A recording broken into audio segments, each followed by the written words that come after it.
Čau visiem!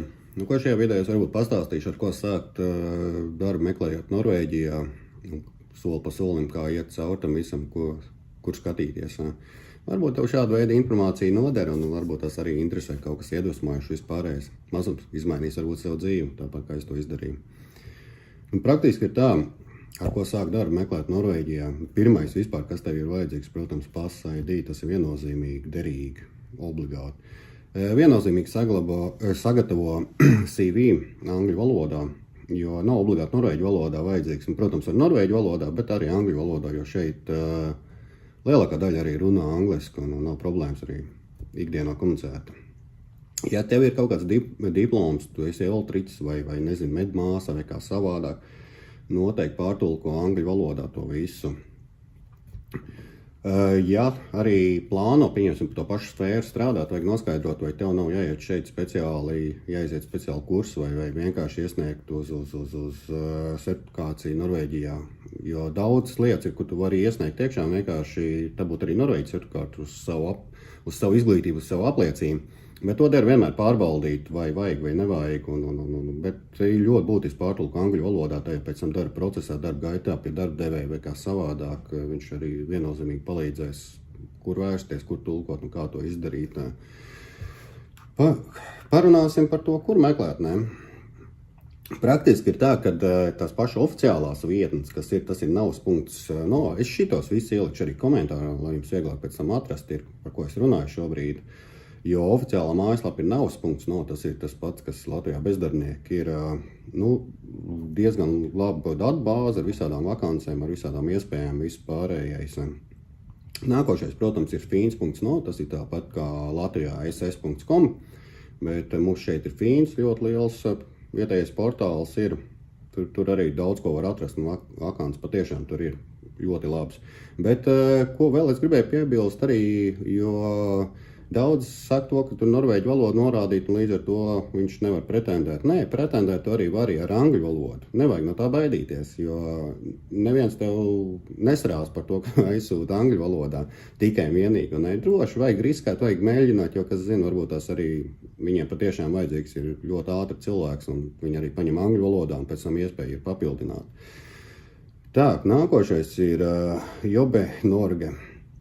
Valsts un pašvaldības darbi, visi sādīgi. Tur, protams, gan varētu būt, tur jau ar valodas prasībām varētu būt, jo tiklīdz, ja mēs runājam par pašvaldības darbiem, ir vietas arī, kur var, protams, tikt ar angļu valodu iekšā, bet pa lielam viņam ir prasība mutiskais un citur arī pat rakstiskais norvēģu valodā, tomēr valsts iestādēm.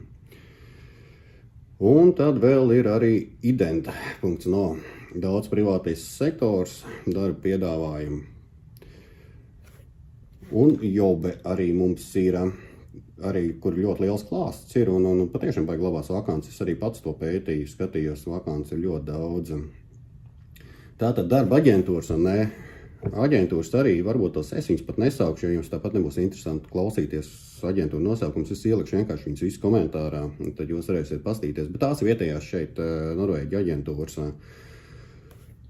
Tā kā, respektīvi, arī caur aģentūrām ir iespēja meklēt darbu, ir iespēja tā būt, jo es ielikšu iekšā, respektīvi, šīs aģentūras, kur lielākoties, ja darba jomā grib meklēt kaut kādu loģistiku, viesmīlību, celtniecība, industrija, kaut kas tam līdzīgs, un tieši šīs aģentūras vairāk strādā uz to nozaru, kaut ko meklēt, ja sākt ar to pašu sākumu. Tālāk, ko jums der zināt? Pirmais, kas jums ir vajadzīgs, D numurs un bankas konts. Ja, respektīvi, pa lielam ir tā, ja jūs dabūsiet to darbu, esat atradis darbu, sazinājies ar darba devēju, vispārējais foršs, viss veiksmīgi ir nokārtojies, viss ir super.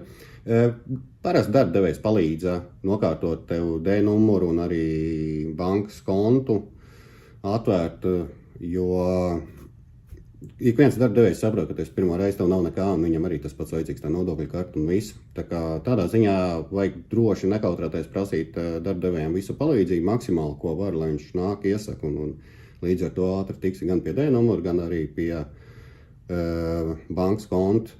Respektīvi, kārtojot D numuru, viennozīmīgi neaizmirst skatkortē izņemt arī nodokļu. Skatkorte ir valsts ieņēmuma dienesta, neaizmirst izņemt nodokļu kartu ārā.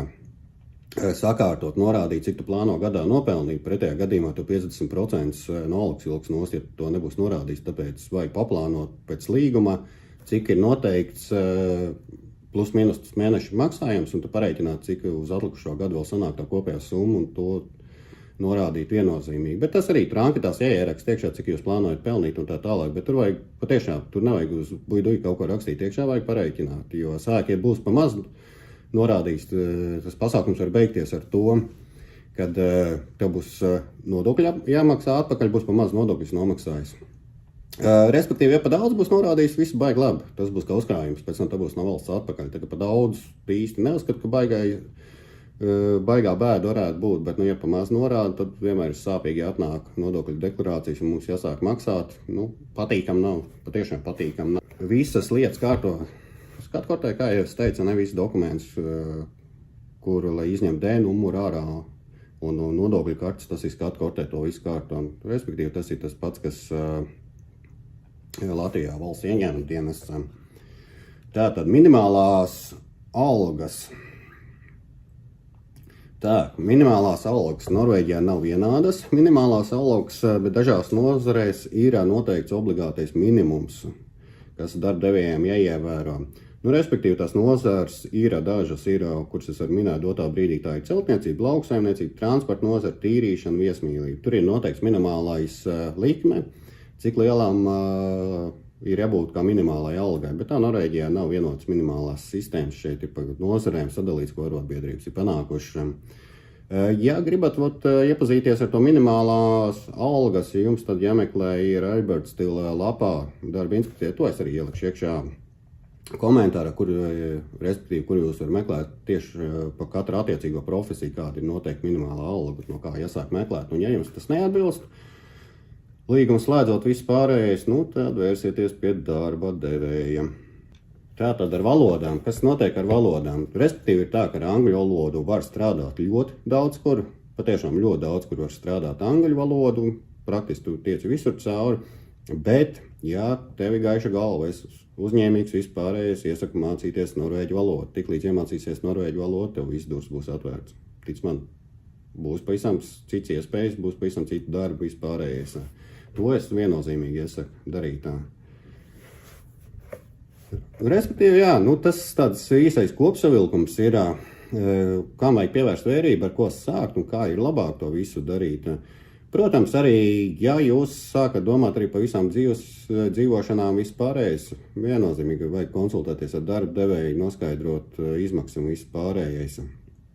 Jo iespējas arī daudz un dažāds ir arī darba devēji, ļoti daudz ir, kas piedāvā arī dzīves vietas. Ļoti daudz arī, kas, protams, nepiedāvā tās dzīves vietas.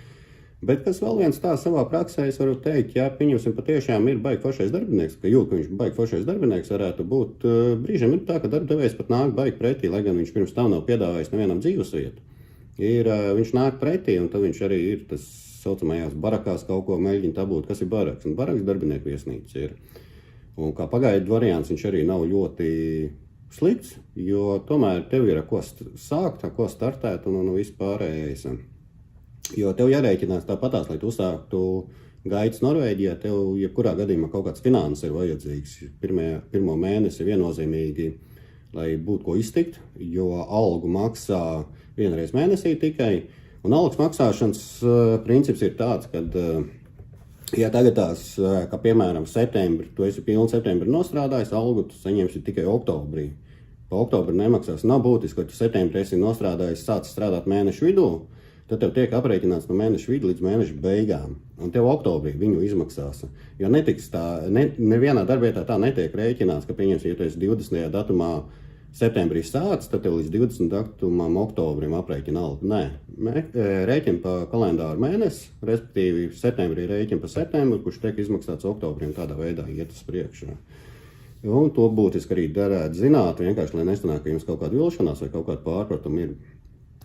Tas pa algām ir. Tā kā jārēķinās, ka te sākumā nauda līdz jums vajadzīga ir kaut kāda iztikai, lai ir. Un tālāk, ja pa dzīvošanu, tad darba devēji jārunā, jo varbūt tās, ka darba devējs pat piedāvā kaut kādus mēnešus sekt. Arī tādi gadījumi ir dzirdēti, ka pirmos mēnešus, lai vieglāk atspērties, kad viņš sēdz, protams, pēc tam atvēl vēlāk noliks nos to, jo retais dzirdēs, ka tad tev ir 100% atmaksājis visu, bet ir arī tādi gadījumi. Tā kā tā lokās. Es ceru, ka šis informācija, visu, ko es tev pasniedzu, bija noderīga, izglītojoša, un varbūt tās arī kaut ko pastīsies, kaut ko pameklēs. Protams, ja ir kaut kādi jautājumi, kaut kas papildus, droši atstā komentāru, raksti, kas tev interesē. Mēģināšu maksimāli uz to visu atbildēt, cik, protams, man pašam visam tam laika ir izstāstīt, izskaidrot, ja kaut kas nav vēl tāds skaidrs. Jo šajā gadījumā, es domāju, šajā video es plus mīnus tā es apstāstīšu, ar ko jums sākt un kā jums darīt un kā būt daudz labāk. Tiekamies jau pavisam drīz nākošā video.